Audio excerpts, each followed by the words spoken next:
Welcome to the Leaders in Payments podcast, where we talk to C-level leaders from across the payments landscape. We'll be discussing the products and services that impact the payment space today, as well as trends and predictions for the future of payments. We will also hear stories from our guests about their journeys to the top. The infrastructure, the financial infrastructure was predominantly built for consumer payments, and it just simply doesn't work for commercial payments. And so our model is a SaaS model. It's all you can eat. You can think of it like Netflix or Spotify, where you pay us to build great software and we digitize your money to be software. And so we don't charge fees. And because we don't charge fees, that creates incredible bottom line savings for the average CFO.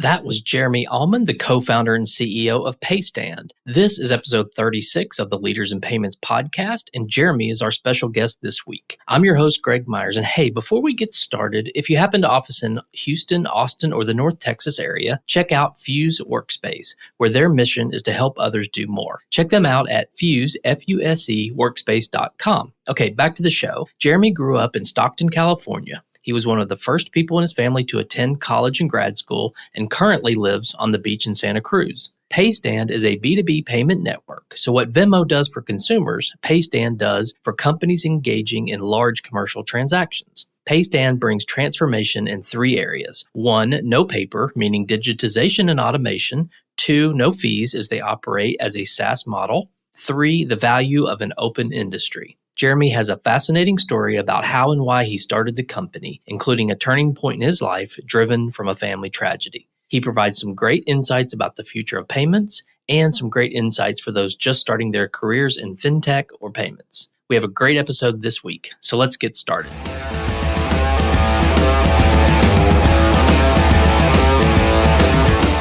Hi, Jeremy. Thank you for being here and welcome to the Leaders in Payments podcast. Awesome, Greg. Glad to be with you, man. Another beautiful day in paradise. It is. So let's just dive right in. Tell the audience a little bit about yourself, maybe where you grew up, where you went to school, where you currently live, a few things like that. Oh, okay. Let's see. So I grew up in an industrial town that probably most people haven't heard of called Stockton. It's in California, but it's often an urban or immigrant town. So it's not your typical beach town or Silicon Valley that you'd normally expect. My father was a bricklayer. My mother her family immigrated from Mexico. And so we had pretty humble beginnings. And so every day, like many people, technology is one of those things that's just was transformative to my life. And so that's one of the reasons why I love it. So it's been many years since I lived there, but I was fortunate enough to go to college. One of the first people in my family to go to college, first person to go to grad school, and found myself in tech. And now I live this just charmed life doing something that I absolutely love to do. I get to live at the beach here in Santa Cruz, California, which is the beach town next to Silicon Valley. And I have a beautiful wife who is just the love of my life and an absolute hero, especially in days like today where the pandemics are real. And so she's a urgent care provider, so for on the front lines. And so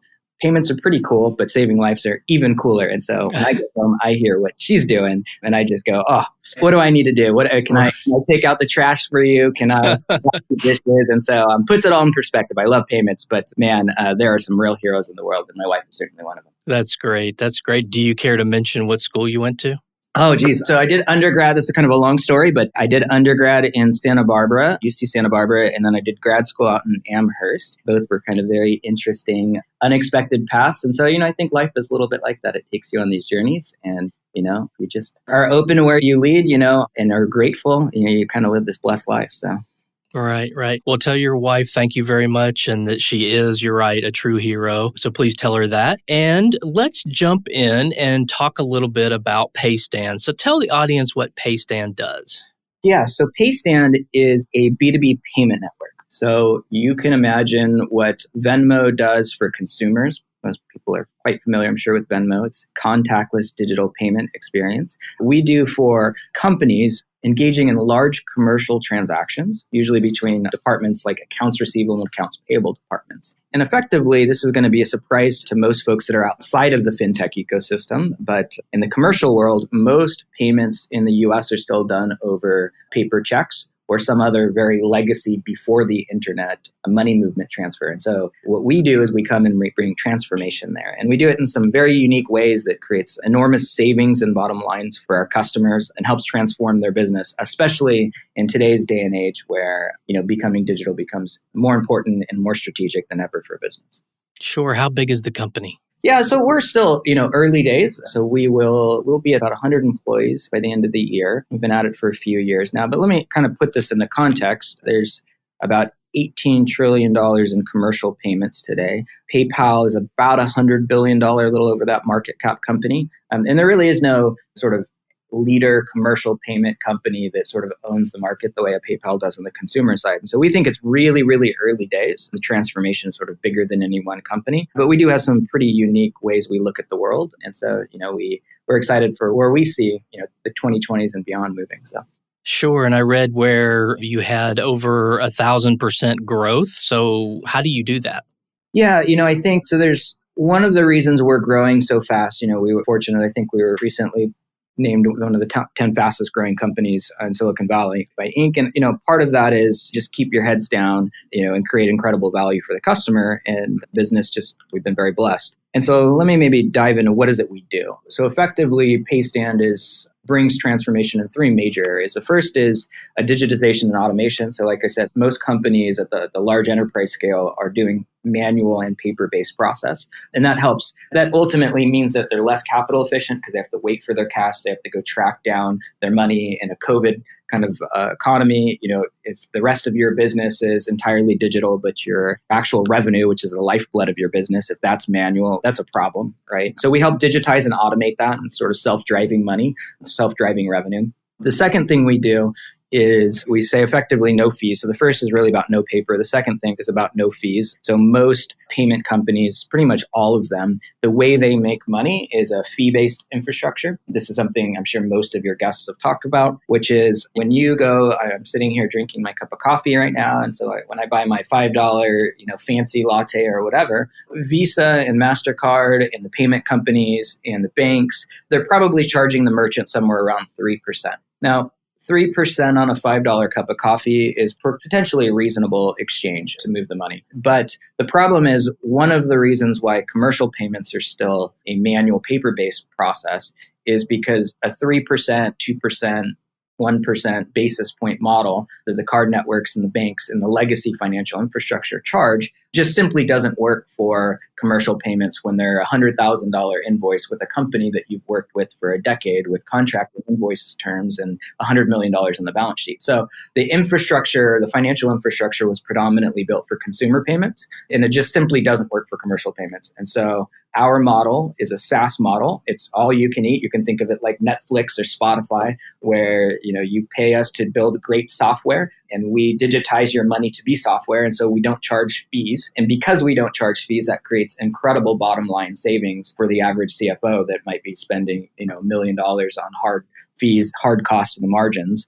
And we put that back on the table for the CFO. And that's incredibly transformative. And then the last thing, I guess we're unique or differentiative around is, so we say no paper, no fees, and then we say an open industry. And so open industry for us works in a few different ways. Predominantly, financial services has been a pretty closed industry. And so what we notice is on the commercial side, the DNA of a business has become more digital.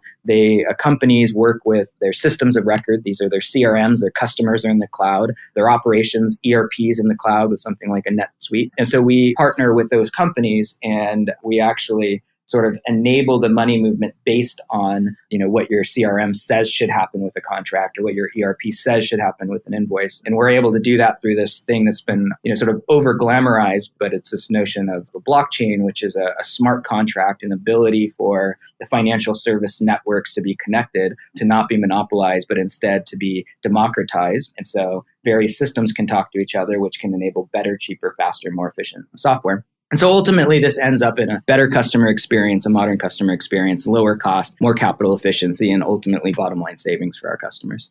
Are there certain markets or verticals that are better for you than others? We tend to, so we're a pretty horizontal company, but we tend to work in, a ton of what you might consider unsexy spaces where they've moved some portion to the cloud. So whether it's, manufacturing or distribution or healthcare or insurance, right? But they're really large dollars that simply just, they don't have a digital option. And so we built something from the ground up. And so I would say we spend more time, not so much looking at the specific industries. We do a little bit of that, but we say, where are you at in your journey to digital transformation and the cloud? Have you invested in a Salesforce or a HubSpot? Have you invested in, a NetSuite or a Sage Intacct or an SAP? Because if you've done all of those things, right, but your revenue, which is, again, the critical component of your business, if that part's not digital and that part's costing you and slowing down your business, that's probably a problem. And so that's really where we spend, I'd say, the most time.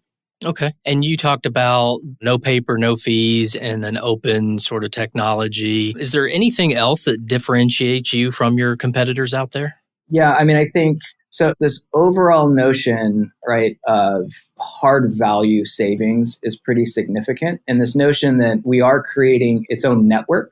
So, when I say Venmo, I mean that in the sense that Venmo is sort of its own network, right? It's not specifically a Visa or a MasterCard. And so we're able to do that on the commercial side, but our network is entirely open. So, because we use something called the blockchain, other companies, other partners can use it. It's decentralized, it's validated, and that means it's more secure because, one of the things that happens as a company, gets larger is how do you have the right audit trails? How do you have the right validation in a payment? And what I'd say is unique in the commercial landscape is when money moves, it's oftentimes the final section of a larger set of commercial activities. There's a contract that happens, there's an invoice that happens, there's a set of bills that happen. And most people in the payment industry sort of look at the transaction as the source of truth or the moment of truth. But in reality, in the commercial context, that's not necessarily true. When you look at how much money does a company have, you don't look at specifically their balance, their bank account. You actually look at their balance sheet, which is,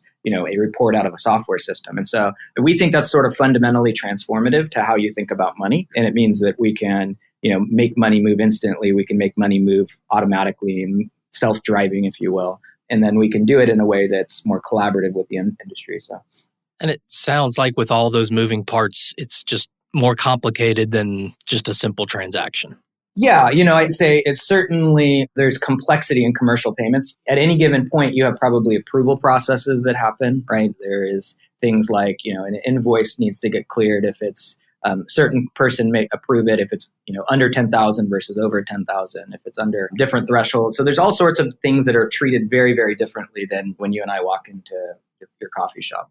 Well, let's talk about the industry, a little bit wider view. And you can sort of answer this from either the payments holistically, or if you want to narrow it down to sort of the commercial world, that's sort of up to you how you want to answer it. But where do you think it's headed in the next, say, 2 to 3 years? Well, I'd say I'm probably more excited about where it's headed in 10 plus, but certainly in the 2 to 3 years, something that's been, the payment industry has been talking about for a long time is certainly accelerated, right? So with the post-pandemic world, this notion that anything that was sort of not digital payments is turning digital, people have been talking about that for a long time. The reality is now what's happened is they often say sometimes nothing happens in decades, and then other times decades happen in a series of a few months. And I think that's what we've seen in our business. It's one of the reasons why, we were always growing, but we certainly are growing even faster now. And so I think the low-hanging fruits are certainly going to happen. And that's especially true in the commercial world where, in general, enterprise software is usually a little bit behind consumer software. So in general, your consumer app that's on your phone is probably cooler and easier to use than enterprise software. And so I think in enterprise payments and commercial payments, some of the trends you've seen, whether it's in contactless or digital or sort of automation on the consumer side, that's been accelerated on the enterprise side. But that's kind of, honestly, that's the kind of low-hanging fruit that, any analyst can tell you. I think what gets more interesting is certainly the longer 5 and 10-year trends past that. Yeah, well, let's talk about that. What do you think is going to happen in 10 years? Yeah, I'd say the more polarized part here is the payment industry for a long time. When you talk about things like blockchain or crypto, it's been sort of two camps. One it's two hackers in a garage that are trying to burn down the financial industry, right? And another, Right. some of the things like regulation and KYC, ensuring that, the customer is not a terrorist or something. Like, these are good things. These are important, right? And I think one of the things that's starting to happen is finally there's some blending that goes, hey, the arc of technology has been towards a more open, democratic, innovative underlying infrastructure. And that's true in technology. It's true in cloud. It's true with the internet. It's been true with mobile. And it really hasn't touched financial services. And so I think seeing how things like blockchain, both on the consumer and the enterprise side, will get deeper and deeper embedded in traditional finance, I think that's very, very interesting. And in general, I think where we've been at for quite some time now is there's this first wave of blockchain companies that were really about just sort of technology for technology's sake. But there's sort of what I would call a Gen 2 set of companies where they may have been around for a while. We certainly have, but that have said, look, we are less concerned about sort of saber rattling and PR about blockchain, but more interested in what does opening up the financial industry, enabling things like blockchain actually do to create better, cheaper, faster, more efficient software. And the analogy I would give here is I got my start in tech in the late 90s, sort of in the e-commerce boom. And what was fascinating was there was all these companies that raised capital in the late 90s around, e-commerce was going to take over the world. 20 years later, we've seen that happen now. But at the time, most of those companies had very little traction, weren't a great experience, raised a bunch of money, but ultimately weren't that much better of an experience than walking down Main Street. And then there's this one company that we now know quite well, right, which has become this Goliath. But at the time, this company, Amazon, what they really did in the 90s was say, look, we're just going to simply build a better bookstore. And with the better bookstore, it's going to be better, cheaper, more faster, more efficient. And so they proved it at the bookstore level. And then they proved it later at an A to Z was their strategy sort of coming out of that phase. They said e-commerce is a real thing, but they really kept their head down and proved that that was a better, more efficient, lower cost process for their customers. And now, AWS, which is their infrastructure software, they've proved that they can power the e-commerce of the internet, right? And so that was a 20-year journey, and they just had to keep their head down and build better value. And so I think, to me, in some ways, blockchain is sort of on that same kind of journey the way e-commerce was 20 years ago. And there just needs to be some breakout companies that are commercially successful the way Amazon was. Right. Totally makes sense. Well, let's switch gears a little bit and talk about you. So tell us about your journey to your role there as the co-founder and CEO at Paystand. Yeah, I certainly didn't expect when I was a kid that I was going to be in payments and fintech. It's not the thing you aspire to be, right? I thought maybe one day I'd be an astronaut if I was really, really lucky. But yeah, here you are. So the next best thing, right? Yeah, payments. Exactly. So the thing that's interesting, I've been in tech for a while now, and one of the things I mentioned to slightly younger entrepreneurs is starting a company is hard. And if you're going to do it, you really need to have this sort of intersection between some level of professional experience where you've got unique insight into the space, and then also you've got to have a personal reason that's going to get you up in the day. And it's got to be it's got to be more than just about something like money, power, fame. Like those things fade away in the dust and they don't matter. And so if you're going to build something hard, you need to really want to do it for something more important than just simply because you can. And so for me, I think, there's probably two major intersection points. First, I've been in this space in some way, shape, or form for quite some time in the company I've been thinking about for at least a decade. So I started my career, I was at a startup company right when I was in college, actually. And, the company was a small startup that was much smaller than we are today. And, it was really, really fun to see this rocket ship company. I was lucky enough to see it go from a pretty small company to getting acquired to ultimately becoming a public company, working for the C staff and having a bunch of people report to me. And it was an incredible journey. And so seeing how a rocket ship company works was first, I think one of the most formative things in my career. And that was an enterprise tech company. And so, I think I've always spent time maybe on the B2B side. And so that company is still on the NASDAQ today. It's a company called Vico. It powers a lot of the infrastructure behind hardware tech and things like mobile and semiconductors and otherwise. After that company, though, one of the projects I took on was I owned most of the internal technology, including the systems of record, so the ERPs and the CRMs. And we were one of the first companies to do SAP and a version of it in the cloud almost 2 decades ago. And so I was very fascinated with just how that was the lifeblood of the business, is these systems of record. And so I spent time after that company consulting with a number of the bigger systems of record. So I worked with SAP, I worked with some Magento and some other folks. And I saw over and over again the same problem our customers experience, which is if you've spent all this money to make the business digital, but then your revenue is not. It just didn't make much sense. And so I'd say I probably saw the problem that our customers experience dozens of times sitting in their shoes. So, you pattern recognize as an entrepreneur. And so I said, that's a problem that needs to be solved. But I really would not have solved it or been focused on it if I didn't have this kind of major intersection point in my life. So about a decade ago now, I was in New York and I get this call that you never want to get, which is there'd been some tragedy in the family. And so while this sort of tragedy happened, one of my family members had passed away. One thing you've got to realize back to my original part of my journey you asked at the very beginning was, my parents' story was what I think a lot of sort of American dream type stories are. You start with meager beginnings and, they work their whole life to buy their first home. They spend, 20 years working for it, get an 800 square foot home, 1.5 bedroom. The half was probably about a closet size.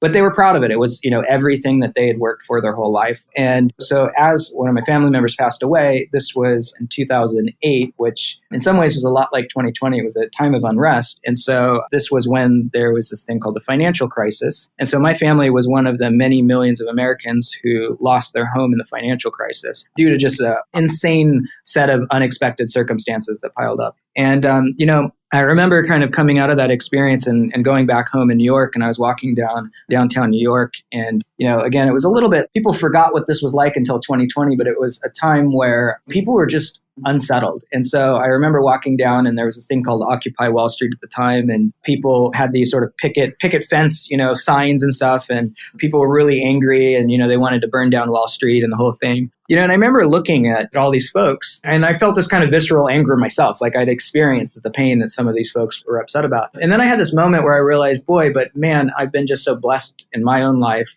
And technology has been one of these forces for good for me. And so I remember thinking, one of the things that technology can do is help us imagine the world not as it is, but as it could be. And so instead of grabbing one of the signs, I decided to go back to grad school and do my master's thesis on financial systems and in commercial finance, and specifically, what were the causes for banks that were too big to fail? And what were the problems with commercial banking in general? And, how could technology open up and democratize it? And so that took me down this deep rabbit hole of where we could see change and transformation in commercial finance. And so, I think the company is sort of this genesis now 10 years later of one, the very real, visceral, pragmatic problems I saw as a customer on the commercial, payments and finance side. But at a larger level, I think there's a philosophy at this organization where, our view is financial services could be better. And it could be better philosophically, and it could be better as an industry. And we are stewards of people's money and ultimately the economy. And so I think we've got a view that hopefully we can, push the ball forward to a little bit better future in our own small way. And hopefully that can be part of a bigger change that's happening. Right. Well, thanks so much for sharing that story. Let's talk about some things you're passionate about. So maybe mention one thing on the work side and one thing on the personal side that you have a lot of passion for. Yeah, sure. So, on the work side, I would say beyond just payments in general, I think one of the things now that I've been involved, in the entrepreneurial space for quite some time is life is so short. And for those of us who've been lucky to be born in a first world country and have access to technology, it is, despite all the stuff that's in the news headlines, it is like the Gilded Ages in so many ways. And so the question is like, what are you doing with your time? All right. And so I think one of the things I'm most passionate about is helping people really find their calling, because you should get up every morning and go, am I doing what I love? And if I didn't get paid for it, would I still do it? And if not, maybe there's this question to be asked, because people do their greatest work when it's about something more. And so, I'm very blessed that the people I get to work alongside, these are things in some weird way, I don't know why, but a few of us are commercial payment nerds, but we all have our reasons why we love it. And so I think helping people, whether it's at our own organization or other entrepreneurs and other people who are in tech, go, hey, is this something that I really believe in and I love for something more than just, money, power, or fame? But, and I think we just spend so much time at our work, so it should be doing something that truly matters. So that's something I absolutely love to do. I'm blessed to get to do it. And then, I'd say on the personal side, I'm also one of these people who I guess work can be very intense. And so I do believe that it's really important to have outside things in life so we get to see the world from different factors. And so, I just love the ocean. So I surf nearly every day as kind of my morning routine. And I spend a lot of time in the ocean. I've gotten to sail. I got to take a little over a year off in between startups and get to sail around the world. Oh, wow. And, one of the things I discovered in that process was you can chase after all of these things, but when you're sailing in the Pacific, what's fascinating is the way you eat is by you catch the fish that are in the ocean, and the way you drink is by catching rain that comes from the sky. And so you realize that the world is just much more bountiful than you ever imagined. And so, I think for me, it's this place to sort of get outside of a little bit of the tech bubble and see that the world is just this beautiful, magical place. And so, how do we have a part in it? Yeah, no, that's really neat. Must be nice to be able to get up and do what you love to do every day. And I think that's an important lesson for a lot of people, is to have something outside of work that you enjoy doing and to be able to go do it. Mm-hmm. So I like to ask this question. I think you'll have a great perspective. The world's changed in that, when I started in payments 15 years ago, it wasn't like it was a hot industry to be in, and it just sort of fell into it. But now, in fact, I think I read where, I can't remember if it was the state of Georgia or somewhere, where fintech classes are being taught all the way down to like the high school level. And truly unheard of, right? And you can actually get a degree and take courses in a lot of colleges now that are related to fintech. So I think it's become a hot, sexy place to be in fintech or payments, whatever you want to call it. What would your advice be to, say, a college senior who's about to graduate and is interested in going into this space as a career? What kind of advice would you give them? Yeah, I would say I've seen a lot of young folks get involved in fintech in particular, both because it's hot and it's got this thing called money, right? And so I'd say examine the motives, right? Because one of the things that financial services has, in some cases, not done well is if the motives are about, shaving more basis points to get some folks rich. That's certainly possible, right? In various forms of financial services. But that's not a great outlook, right? I think the way I would look at what we do as an industry is, we are grand stewards of the economy, right? And so that can have a force for you have massive impact in ways that you have no idea, right? We move so much money. For even a small company, we move so much money of our customers' money, right? And so it has real material impact. And so I would say the great thing about financial services is you can have real impact. The thing I would suggest is, there's lots of things you should do, but probably the biggest one is just state of mind. Realize that you are a steward, and then be at the types of companies that you can see what high growth looks like, but stewardship in the right way. And there's some really good consumer companies that are doing that. I think there's some great commercial companies that are doing that have deep missions behind more than just moving some ones and zeros around that represent money, right? And so it's a really, really exciting time because I think society at large, like you said, have woken up to it, mostly because we're starting to ask more of these philosophical questions like, what is money in the first place? And what is value transfer? And what is the government's role in it? And what is companies' roles in it? And what are people's roles in it? Those are really, really interesting questions, right? And so, I think the way those get answered in the next few decades with the next generation will astound us all. Yeah, absolutely. Totally agree. I think that's some great advice. Well, we've covered a lot today about the company, Paystand, you and your journey, and the industry as a whole. Is there anything else you'd like to add before we wrap up? No, Greg, it's been an absolute pleasure to spend time with you. I love going and having these sort of deeper philosophical conversations. I suppose my marketing person will give me a hard time if I don't. Just circle back to Paystand real quick and just say, look, if you are a high growth company, a mid-market or enterprise company, and you're looking to digitize your finances, get your revenue faster, cheaper, and lower your overall costs and margins, I'm sure our team would love to talk to you. So. Great. Well, Jeremy, thanks so much for being on the show today. I know your time's very valuable, so I really appreciate you being here. All right, Greg, it's awesome. Always a pleasure to talk to a titan in the industry. So thanks for your time, good sir. All right. And to all you listeners out there, I thank you for your time as well. And until the next story. Thank you for joining us this week on the Leaders in Payments podcast. Make sure you visit our website at leadersinpayments.com, where you can subscribe to the show and where you'll find our show notes. If you enjoyed listening, please share on your social channels as well.